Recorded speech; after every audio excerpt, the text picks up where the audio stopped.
Welcome to Managing Zoom, and this session is going to be specific to what we can do to prevent Zoom bombing, which is a phenomenon that's taken us all a little bit. What do we do with this thing that's happening? How do we prevent it, and how do we manage it in the meeting if it happens to us? So you can hopefully see my screen here. We have a few options for you, and they're going to be sort of pick your own level of Zoom use.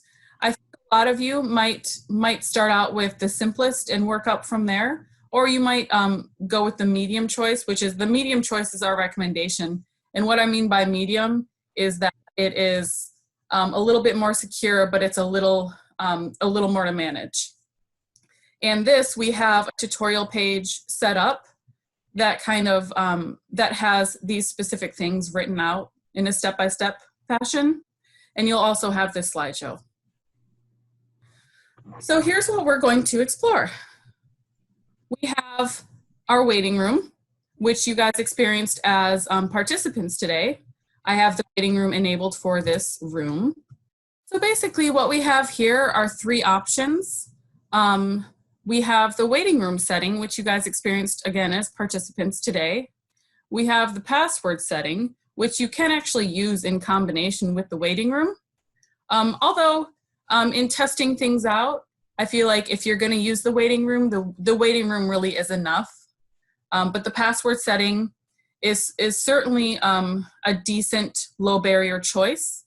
We'll talk about kind of the holistic differences as well as like the practical differences.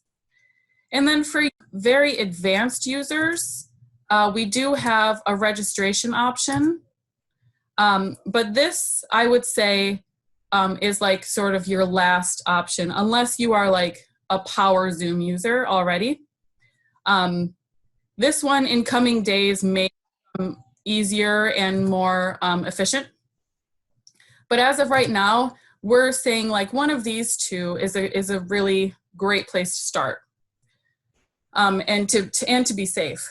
So basically, to just kind of like summarize these bullet point lists, the waiting room setting is where you have people in a virtual waiting room like you guys experienced, and you have to admit them one by one. Or if you want, you can admit all and force them to verify themselves via chat in some way. Or admit them one by one and have them verify themselves in chat. And with either of these options, you can have the meeting be locked down in terms of audio and to prevent any screen sharing. And you can also have it so they can only send a chat message to you, the host. The only thing that is currently not available to lock down is video. So that's something to keep in mind. You can mute someone's video, but they can unmute it themselves. But other than that, someone coming in to be disruptive with, trying to share a screen and showing something inappropriate or saying something inappropriate. By and large, I think most people have had, at least at Portland Community College, the accounts are mostly people coming in and saying something really inappropriate, and it's very disruptive and it's very distressing. And I really feel for you guys when this happens. I've had this happen, and it's very unnerving. You've got to kind of like scramble to figure things out. And so what I'm going to try to show you today is not just these prevention options, but what you're going to do in the meeting if you do have a Zoom bomber, Zoom crasher, an unwanted guest, how you can shut them down. And of course, all else fails, by the way, just end that meeting. If it really gets to a point of you like severely inappropriate, end your meeting, end meeting for all, shut it down and email your students, right? But prior to that, there are a lot of things you can do to manage it. So let's explore the first option of prevention, the waiting room. So here I'm going to show you how to set up the waiting room. And what you're going to do first is you're going to go into the PCC console in the PCC console, you're going to go to portlandcc.zoom.us, and then you'll get to this page and you'll sign in. And then you will put in your PCC login. It's the same login as email and everything. You'll find your way to settings over on the left. And then you'll see these categories, schedule a meeting and meeting basics. And for waiting room, you're going to go right to in meeting basics. And you are going to find private chat right there. And you're going to make sure that it's switched off. So you do not allow students to send private chat to each other. And then you're also going to play sound when participant joins or leaves. And you can have it where it's heard by just you or heard by everybody, and we recommend just you. And for now, I'm also recommending that you enable this setting that is always show control, meeting control toolbar. There is a little bit of lag on this being consistent, but for now I'm recommending it just so you can have that control bar handy to be able to manage your meeting. Then we have screen share. And so you're gonna make sure that it's host only can share their screen. And a little bit of clarification on that. If you do have someone joining you and you would like to allow screen sharing, I would recommend perhaps, you have your meeting set up, everybody's in there that should be in there, and then enable screen sharing inside of the meeting. That is still available to you to enable it for participants. But for now, to be on the safe side, we have to host only. And then you're going to switch to in meeting advanced. And you are going to scroll down and find the waiting room setting. And over here, you want it switched so it's blue, so it's on. And then choose which participants to place in the waiting room. We want all participants for the time being. And then here is where you can customize the message that they receive in the waiting room. And you guys probably saw the message my custom message when you joined this meeting. You can have that main title, which is character limit, and then down in the description here, instructions, you can give them specific instructions if you would like them to do something, or if you want them to do something right when they come in, like my prompt is telling people to enter their PCC email address when they first come in. And I think this is actually a pretty good tactic to folks. If you have them come in, you can have it set to where and I'll show you this setting in a moment, in the manage your meeting settings, but you can have it set to where they are automatically muted and they cannot unmute themselves, as well as they can only send you a chat message. And you could even tell them on this page in the waiting room that as soon as you come in, you need to put your email in chat. You will not be unmuted until you do, and I will only see that message. Something like that. You also have the opportunity to message people from inside the meeting to the waiting room. So that'll be on the next slide. But for now, these are the settings that you'll want to enable in the Portland Community College console. And then when you are scheduling your meeting inside of online rooms, you're going to want to make sure that enable waiting room is checked. And for good measure, go ahead and mute participants upon entry. I think anywhere you see that, you should just have it checked. It might be redundant, but who cares? And then you click save, just like you normally would. And then when the time comes and you are ready to start your meeting, you're gonna go through the normal process. Online rooms, you find your meeting, and then you start it. It launches, and we have disabled join before host, so you'll be in there alone in the beginning. And so this gives you a minute to get your settings in place to secure your room. First, you'll go to manage participants and select mute all, and make sure you deselect allow participants to unmute themselves. Okay? And then you go to more, and you make sure play, enter, and exit chime has a check mark next to it.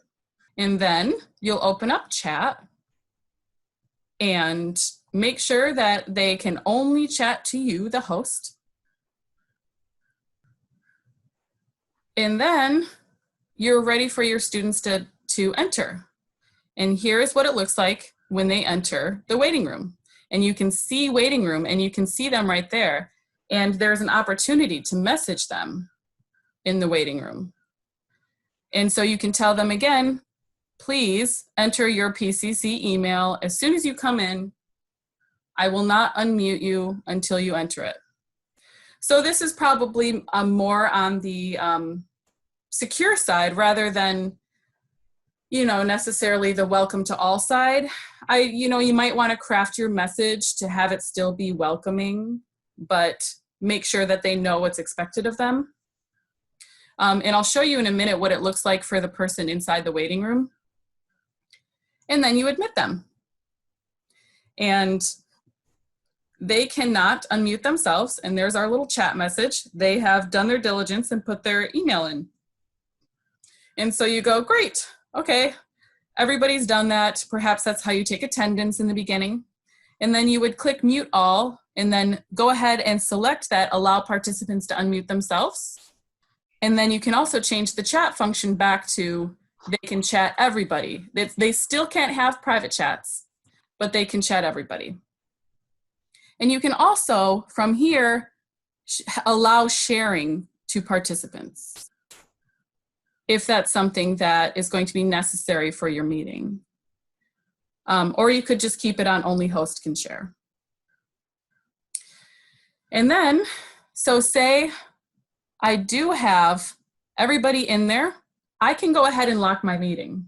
Or if you want to make the decision that, you tell your students ahead of time, hey, everybody, like for the sake of security, I will be locking the meeting after 20 minutes. So if you're not able to join in the first 20 minutes, like, I'm sorry, you just can't make it. You can watch the recording.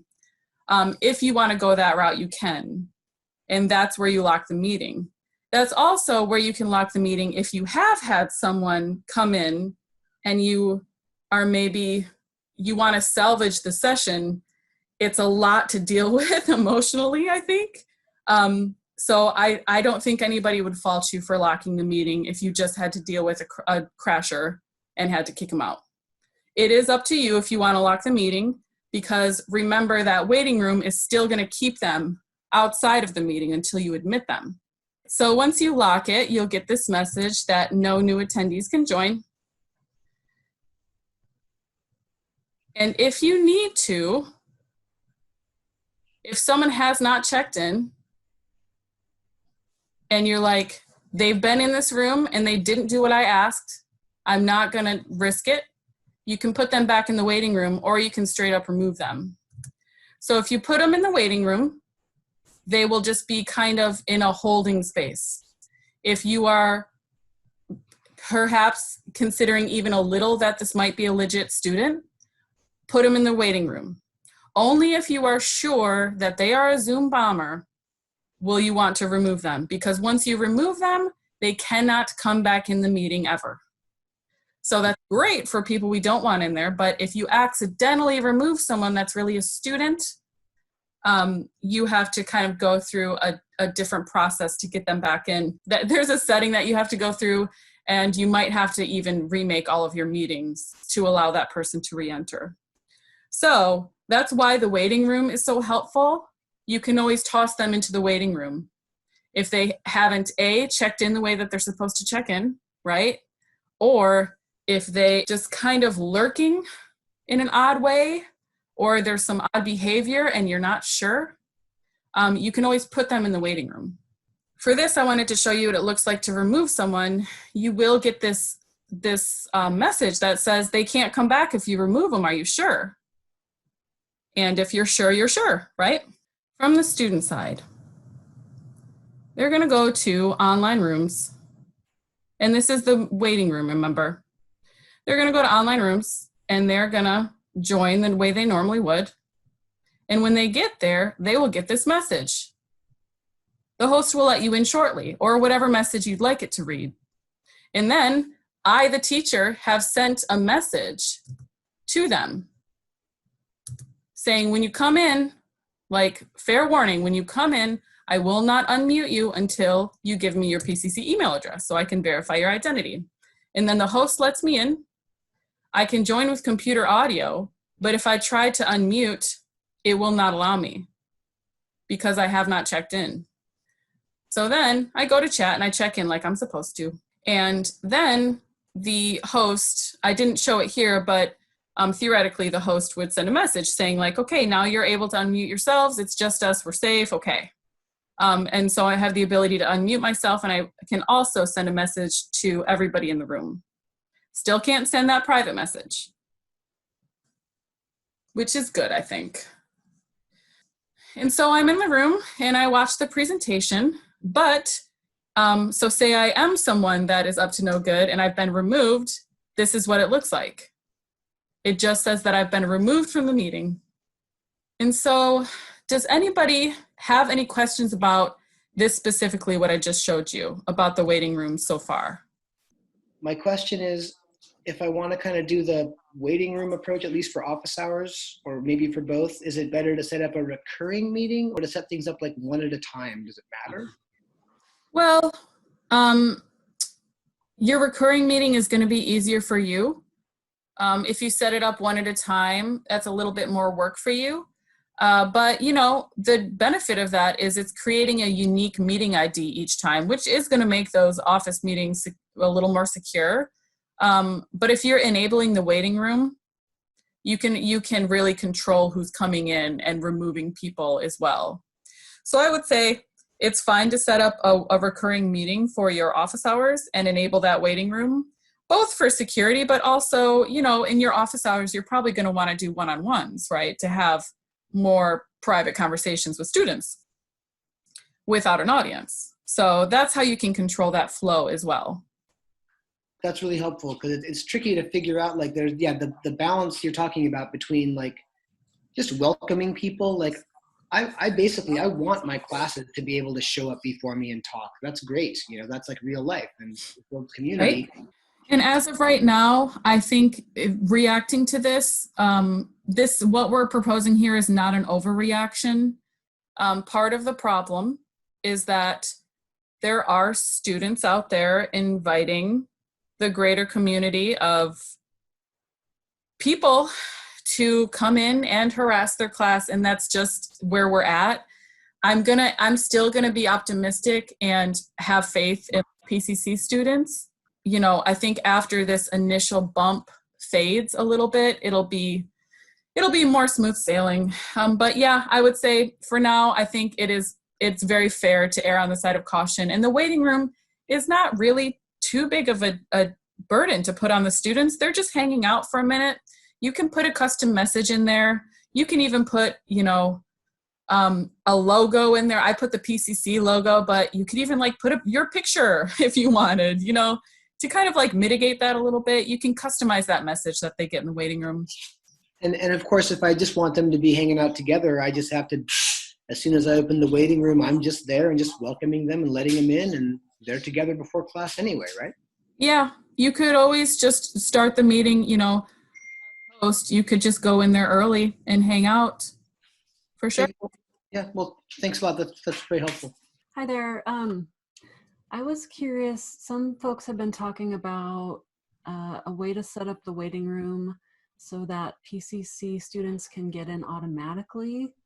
I'm not sure if that's possible or how that works. Yeah, so when I'm recommending all participants at this time. There is in the settings though that I went over in the Portland CC console that in the video you'll see I told you to say all participants. You can have that be just guests. Thank you, Casey. My question though is, let's say that I have regular office hours, say Monday, Wednesday, 12 to 1 for the entire term. But yet I have 3 D2L shells that I would want to communicate that to the students in some way. How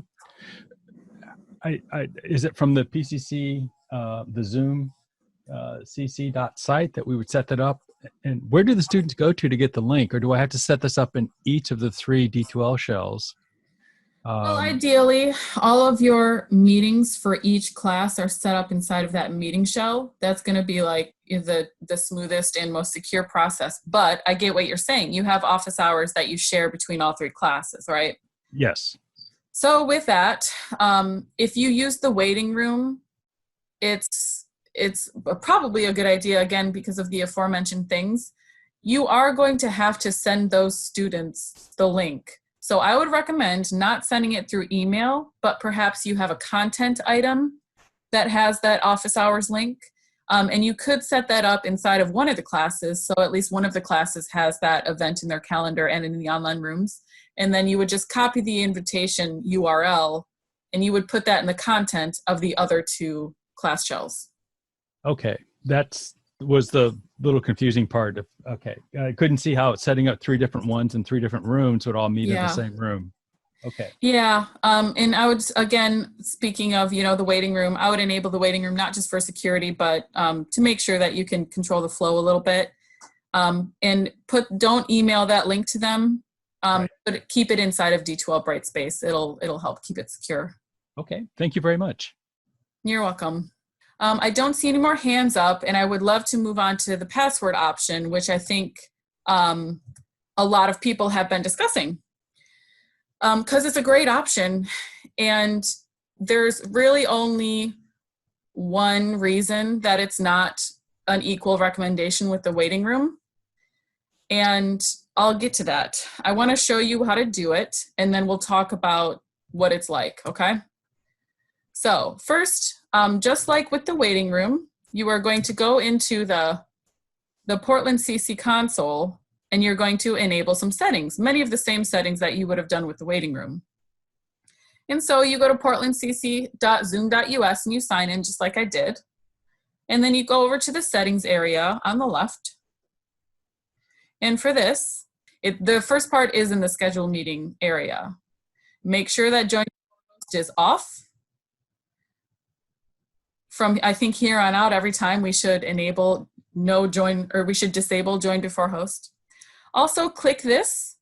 It's still not a guarantee, but it's a good setting to have for when it does become a guarantee.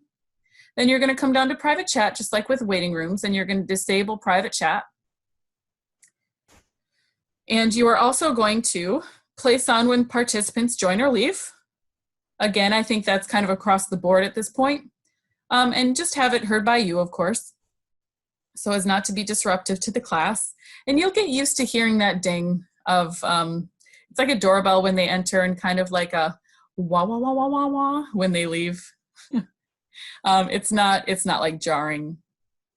And then make sure for the password that you enable this feature, this function, to allow host to put attendee on hold. And I'll show you what that looks like. It's very similar to putting them in the waiting room. And then for good measure, go ahead and enable the always show meeting control toolbar. And hopefully that will be consistent soon. And then screen sharing, again, make sure that it is on, but for host only. And again, you can always enable that in the meeting like I showed in the waiting room video. And now here, you're gonna make sure allow removed participants to rejoin so that they cannot rejoin. The default is right now that if they're removed, they cannot rejoin. But those are the settings. And then you're gonna make your meeting. And in the meeting options, you'll click that require meeting password and you can pick your own password. You can also here enable waiting room, and then it's not selected, but you should always do mute participants on entry because why not? And then you'll save it. It'll show up in your online rooms just like the other. And then inside of the meeting, as host, it's a very straightforward process. You're just going to come in like normal, start your meeting, and you're going to enable the same settings that you would have for the waiting room. That I recommend is that you mute everybody and don't allow them to unmute themselves. And so you go to mute all, you disallow them to unmute themselves. And then in chat, you make sure that they can only send a message to you. And this is just for the beginning of the meeting. And so you'll send a message, hey, everybody, put your PCC email address in chat.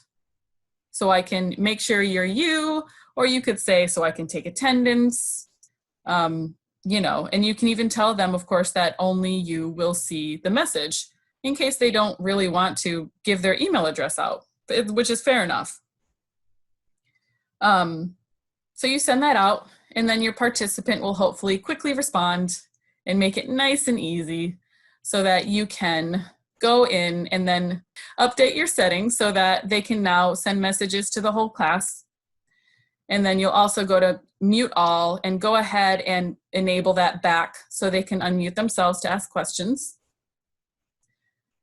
And then if you have someone that is acting strangely or a little bit off, or maybe they are actually being disruptive, you can put them on hold. And so this function is just like the waiting room, except the difference is the waiting room, it stops them before they enter the meeting.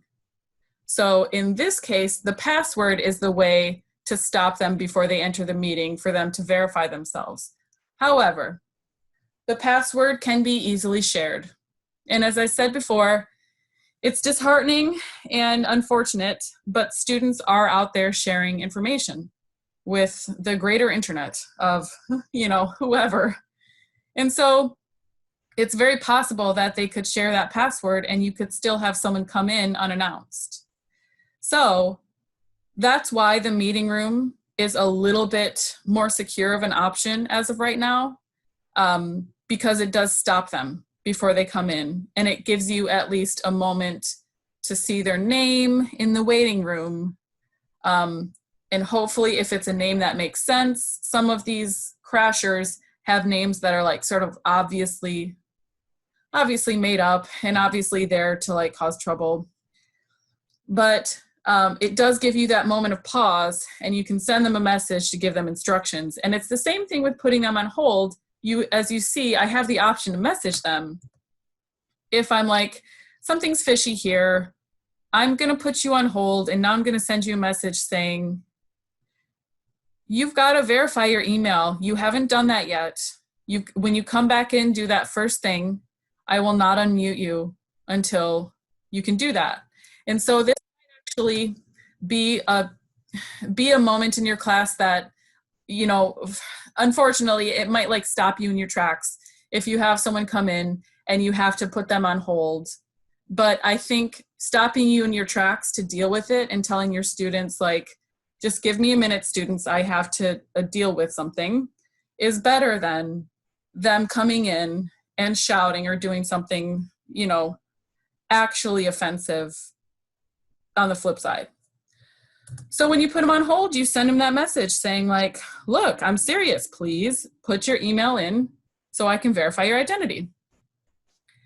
And if they come back in, and then you would admit them, take them off hold to let them back in. And then hopefully they do as asked, like right away. And there it is. They gave me their email address, and so they can stay.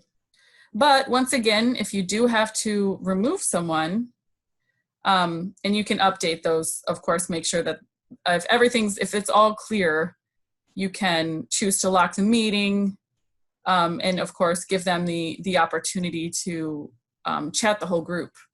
But if you need to remove them, back up in the options where you put them on hold, there is that remove button.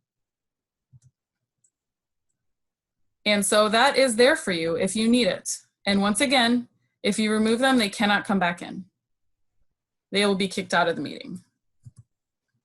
And so inside of the meeting, it's very much the same as the waiting room. When it comes to mute all, make sure they can't unmute themselves, and you can choose your verification method once they come in. But the difference is with that password, nothing is stopping them from coming in the first place other than knowing that password. And you can always put them on hold because we have enabled that setting in our console. So that's the big difference there. And on the student side, if they enter from online rooms, let's walk through this. It's just going to prompt them to give that password that you've given them.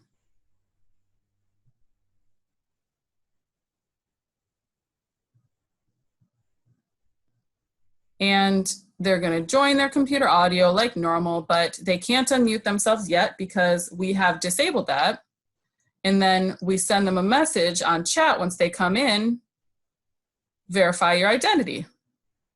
So this is the other side of that process that we just went through. And it's worth mentioning. So if they have that password, they can enter.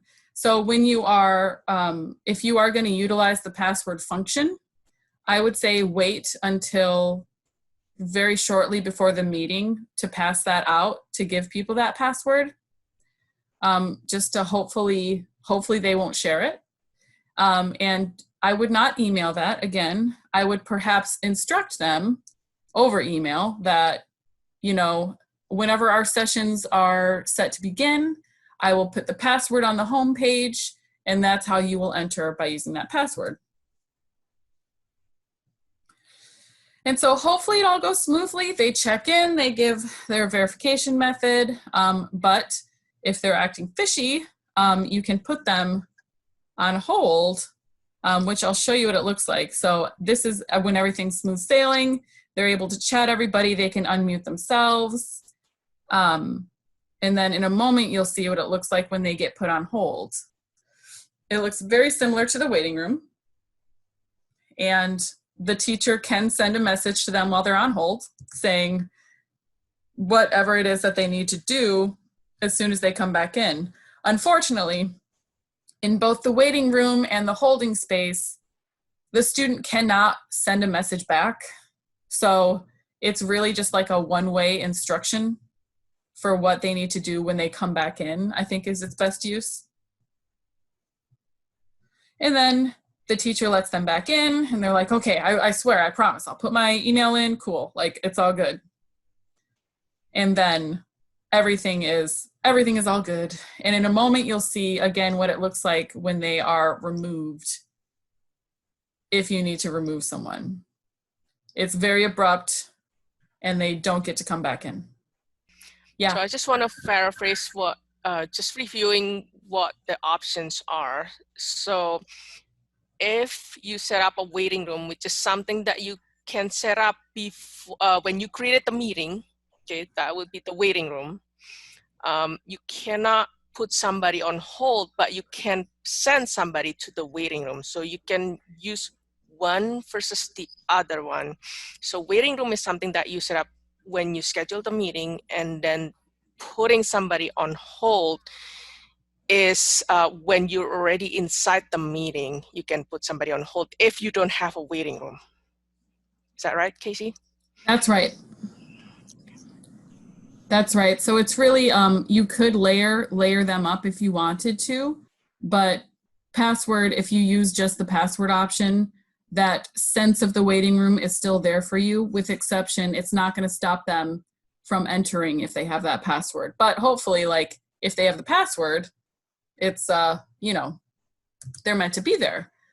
Hey, so I guess now I do have a question. So the on hold feature, does that exist if you don't have a waiting room or don't have a password? Yes, it's a feature that we enabled in the console. So it's that allow host to put attendee on hold. And if you're a waiting room person, you can turn that on, but you basically only have one or the other. Either you have a waiting room or you put them on hold, because it's serving a very similar function.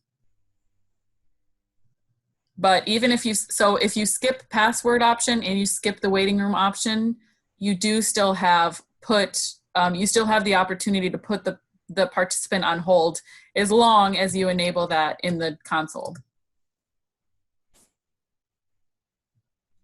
Hey Casey, there's a question on the chat about from Amy. For a recurring meeting, can they never come back in? I think she probably meant about removing somebody from the meeting. Yeah, so that's if they can never re-enter that meeting ID. They can't enter that room again if they're removed. For any meeting that they're removed from, that meeting ID will be no longer available to them. Yeah, it's basically we're blacklisting that person. Yeah. Yeah, which is why, you know, only use it if you're sure. And for those of you that haven't experienced it yet, by and large, all accounts that I've heard of people having to actually deal with this in person, you're pretty sure if it's someone acting funny, like they will make themselves known. And I think the biggest takeaway from today that I would like you guys to know how to do is how to like deal with that moment if it happens to you. Because like prevention, we can do that all ahead of time, right? But if that moment happens to you, don't forget that you have tools. You have that mute all. You can disallow them to unmute themselves. And maybe you have that as the default in your meeting and people have to raise their hands, much like we're doing here. I don't think that's that big a deal. My personal opinion on that is I don't think that's too much to ask from the students that they raise their hand. It is nice if they can unmute themselves. It creates a more organic conversation, right? If that happens to you, mute all. I recommend throughout the meeting that you, even if you're screen sharing, that you have your manage participants box open so you can have that mute all and very quickly and shut down their audio. And then of course the next step is hopefully you have your chat open as well, which is another best practice that I've been telling people to have both of these boxes open. And you can very quickly disallow them from chatting. And then after you do those two things, you put them on hold. Or if you're sure because they just did something, they just tried to do something and they got like half a sentence out, you know, you can just remove them. But I would say if you in that moment can just remember to focus on shutting down their audio and shutting down their chat, it'll give you a moment to remove them. Or if they hop out of their own accord, which can happen, before you get a chance to remove them, they might leave so that they can come back. You can lock that meeting. And again, I don't think anybody would think less or be upset at a teacher who had to lock the meeting because they had a Zoom crasher. Yes, I'm curious, how many incidents of this sort have there been at this college? So we have, I have personally heard from about, I think the tally today is around 11 people have reported it. But this is a widespread thing. It's not just at this college. It's kind of a thing. It's a phenomenon, dare I say. It's like the thing of the day. And it's very odd behavior. And if you, it's worth a Google. They do know some things about how this is going down. A lot of it is on social media. Just kind of like, encouraging internet trolling, really. A couple of ways that the Zoom crashers were getting in, they have locked down. Specifically, I know one way, the crashers, the hackers, should we say, we'll just call them hackers, were entering in like random numbers for the meeting ID and just showing up. So that Zoom has fixed. But there's still, there's leaks with people sharing information. I don't think it's possible to overstate the importance of if something like this happens, if someone comes into your classroom and it's a hate speech incident, like racist speech, sexist speech is hate speech. Our colleague in mathematics who shared their experience with us let us know that they took time after the event to debrief and make sure their students felt supported and safe. Make it clear to your students that you find hate speech abhorrent. and that you support and love your students. That's a really good point, I think, as far as managing the room. If this does happen, you know, remembering in that moment of stress where it like hits you that this thing is happening, right? Remember the mute all, disallow participants to unmute themselves, shut down that chat, put them in the waiting room or lock your meeting and do all of that. And then, yeah, I think taking a moment to debrief with your students is really great advice.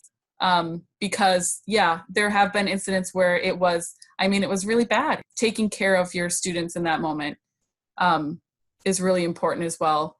And if you are in that moment and it's like the panic comes or something, and it's like maybe you're scrambling and there's too much happening too fast, pull the plug, end meeting for all, email your students and follow up, right? We do have a reporting that I was going to get to in the end here. When this happens to you, you can report it. And we are collecting these things. So that's available to you as well. And I know Zoom, it's very, obviously the impetus is on them quite a bit to shut this down because they've been targeted. And just so I want to chime in, Casey, is the InfoSec at PCC are working with our manager as well. So we are to, investigate and identify how to make our meeting more secure as well. So we've gone over how to set up a meeting room, how to manage your meeting, how to manage your class after you've set it up. Alternatively, how to set up a password protected classroom, how to manage it once it's set up. The final option I'm really only going to touch briefly on because again, this is for really advanced users. It takes a lot of management and a lot of settings, dealing with settings. So there is an option to use registration. And again, I'm only going to touch briefly. There's some in-meeting settings that you can enable. And this slideshow will be available to those who are interested in using this option. And then the meeting, you will choose that registration required. And then after you go through that, there's more that you have to do inside of the Portland CC Zoom console. So you still have to make your meeting inside of online rooms, but then the rest of the settings are housed elsewhere to continue to manage that meeting. So that's why it's really only for the advanced users. And, we'll see in coming days about recommendations coming from, there are people at PCC that are actively working on this problem. And so there might be further recommendations later on. And so this is really going over how to manage the registration. This will be available for you guys to look over on your own if you feel like you're at that level. Registration is a lot like how we conduct most of our webinars, where basically the student or participant will not get the link until they register. And when they register, we're advising that they're manually approved. So you have to be on it early on to manually approve all of your students. And then the idea is once you have registered them all, the idea is that everybody's been vetted ahead of time, but it does take a lot of work ahead of time. So if you'd like to review the slideshow on your own and find out how to do that, we can help. Things to consider if you want to use that. You have to email them way ahead of time to make sure that nobody's joining last minute. And I can almost guarantee that people will still be trying to register last minute. If they do that, say it's 2 minutes before your meeting starts and they've registered, and you have to manually approve them, and somehow you do see it in time, you manually approve them. There is some lag time until they get that confirmation email to join, but it is available to you. So I will let you guys peruse that on your own. Whichever you choose, let them know. Let them know what the process is going to be, especially with the waiting room. If you let them know ahead of time, here's what it's going to be like, and here's what I'm going to require of you when you first get in, so be ready to have that information. And again, with the password, let them know that they're going to need to have that password and that you will post it at this time, maybe 5 minutes before class. It will be located in an announcement on the homepage or something like that. And also, while you're in the meeting, always have your chat open. You can move it out of your way. I think keeping an eye on the chat, even if Zoom bombing wasn't a thing, it's a good idea because a lot of students will probably be participating in the class on chat. Separately, it's also something for Zoom bombing that you want to keep an eye on to make sure that, you know, everybody in your room, especially if you're a password protected room and just had to have that password, they've come in, maybe they only have their first name listed, and you can keep an eye on that chat to keep a sense of what the conversation and if it's veering toward anything inappropriate.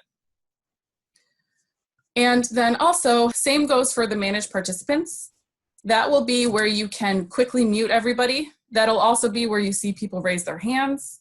That will be where you see them if you choose to use the yes, no, asking them yes or no questions and they answer yes or no inside of the managed participants is where those little icons will show up.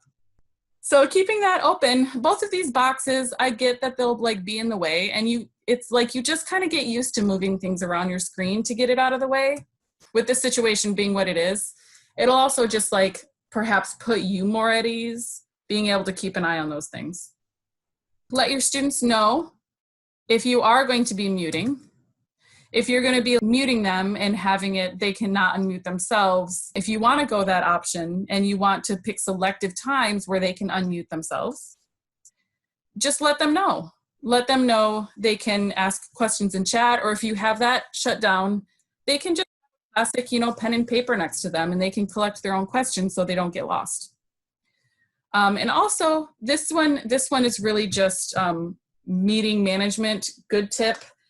If you're going to be presenting anything, have it open before you start your meeting and before you start your screen sharing. That way you can just have like, it's kind of like having a clean desk, right? Everything that's currently open on your computer is just what you need. And then I've got some more things here when sharing. If you've got audio or video, you've got to make sure you share computer sound.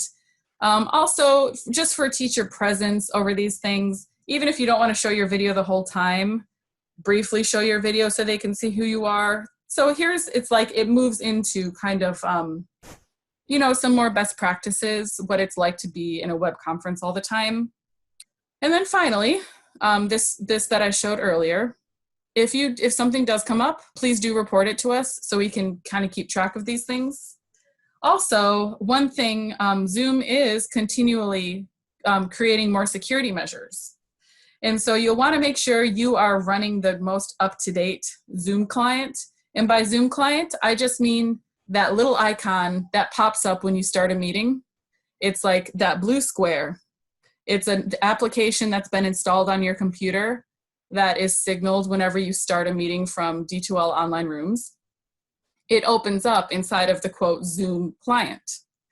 And inside of there, here are the instructions to make sure that you have the most up-to-date version of Zoom.